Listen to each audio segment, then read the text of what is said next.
पति देव, मुझे अपने घर में मेहमानों का आना बिल्कुल पसंद नहीं है। शाम के 7 बज चुके थे।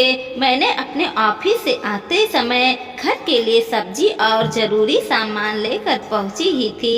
अभी बस दरवाजा खोलकर थकी हारी मैं अपने घर में घुसी ही थी कि पति हंसते मुस्कुराते मेरे पास आए और आते ही इतना बड़ा बम मुझे पर फोड़ दिया। अरे तुम्हें पता है, मम्मी का फोन आया था।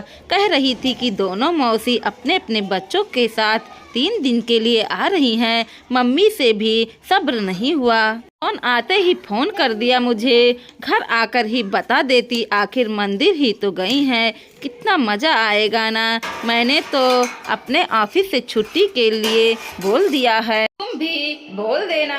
पति देव तो अपनी बात कहकर चल दिए और मेहमानों के आने की बात सुनकर यहाँ मेरा दिमाग खराब हो गया। और दिमाग खराब क्यों ना हो, मेहमानों के आने के बाद तो कोई मेरी मदद करना भी पसंद नहीं करता।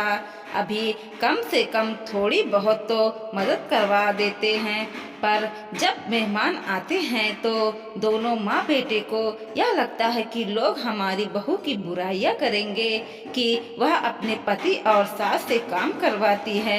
यहाँ तक कि बच्चे को भी अपने साथ लगा लेते हैं। मेहमानों के आने के बाद तो दोनों बच्चे भी काम चोर की तरह बस ऑर्डर देते रहते हैं। पता नहीं क्यों अपने रिश्तेदारों में सबको अपनी बहू सुपर वुमेन दिखानी है। और अब यह घर पर दोनों मौसी आ रही हैं, साथ में दोनों के 2-2 बच्चे, 6 सदस्यों का काम बढ़ जाएगा। और उस पर भी अगर उसमें कोई मेरी मदद करना चाहे तो दोनों माँ बेटे करने नहीं देते। पिछली बार भी यही हुआ था। जब दोनों मौसी साथ में आई थी तब उनकी बेटियां ने रसोई में मेरी मदद करने की कोशिश की तो खुद पति देव उन्हें यह कहकर अपने साथ ले गए कि भाभी होते भला कोई नंद काम करती है क्या, यह कर लेगी। और जबरदस्ती उन्हें खींचकर अपने साथ ले गए। और तो और कहीं बाहर घूमने का प्रोग्राम बनता तो मुझे साथ लेकर नहीं जाते, यह कहकर कि खाने की तैयारी कौन करेगा और बाहर का खाना हमें पचता नहीं। जबकि मुझे पता है कि पैसे बचाने के चक्कर में दोनों माँ बेटे साफ साफ झूठ बोलते रहे हैं। सब बाहर हॉल में बैठकर हंसते मुस्कुराते बात करते हैं, जबकि मैं अकेले किचन में लगी रहती हूँ। मेरा भी मन करता है कि मैं भी हंसूं, बोलूं, सबसे बात करूं, पर नहीं। इसलिए मेहमानों का आना मुझे खास पसंद नहीं। पर इस बार नहीं, चाहे कुछ भी हो जाए, आखिर उन सबको सबक सिखाना जरूरी है। चाहे नाटक ही करना पड़े, पर करूँगी। एक बार तो इन लोगों को पता चलना चाहिए कि आखिरकार मैं कितनी परेशान हो जाती हूँ। यह सोचकर मन में ठान कर मैंने रात का खाना बनाया और उसके बाद बैठकर सामान की लिस्ट बनाई और पति देव और मैं निकल गए सामान लेने के लिए। यहाँ तक कि अपने आप को आदर्श बहू साबित करने के लिए मैंने अपने ऑफिस से 3 दिन की छुट्टी ले ली। मैंने अपनी 3 दिन की सैलरी को भी शहीद कर दी। आखिर सबक जो सिखाना था।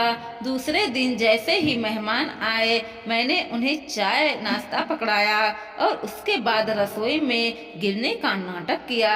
आखिर मायके में तो तूफान आ जाए तो अभी मेहमान आए हुए हैं, इसलिए ये लोग तो मुझे जाने नहीं देंगे। नहीं तो फिर गिरने का नाटक किया।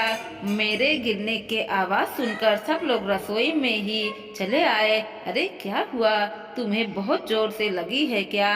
हाय मम्मी जी, मुझे तो खड़ा भी नहीं होते जा बन रहा है, मेरे कमर। हाय, मैं क्या करूं, बहुत दर्द हो रहा है मुझे।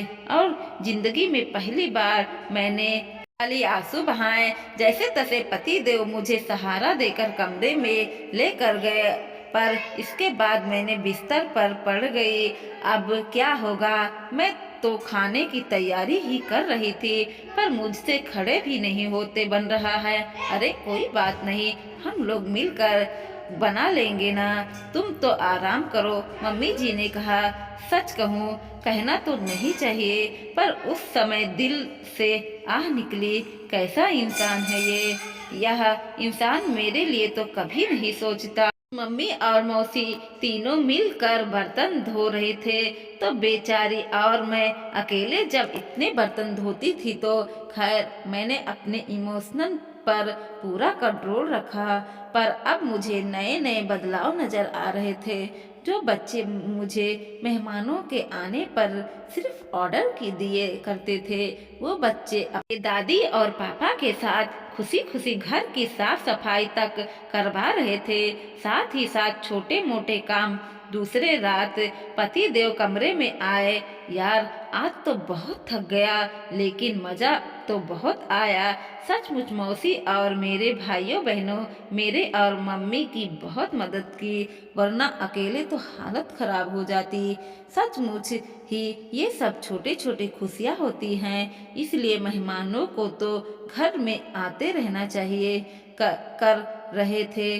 अच्छा, पर मुझे ऐसा नहीं लगता। मुझे तो मेहमानों को आना बिल्कुल पसंद नहीं। मेरी बात सुनकर पति देव मेरे चेहरे की तरफ देखते रह गए। तुम्हें मेहमानों का आना पसंद नहीं? क्यों? यह छोटी छोटी पल ही तो हमेशा साथ रहेंगे। इन्हें तो यादें बनती है, और तुम कह रही हो कि मेहमानों का आना पसंद नहीं।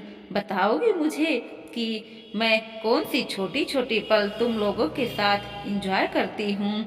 जब घर में कोई मेहमान आता है, तो मैं तो घर के कामों में लगी जाती हूँ। आज आपको लगता है कि मिलजुल कर काम करने में कितना मजा आता है, पर मेरे साथ ऐसा नहीं होता, क्योंकि एक आदर्श बहू, एक आदर्श भाभी बनने के चक्कर में आप लोग मुझे बिल्कुल अकेला छोड़ देते हो।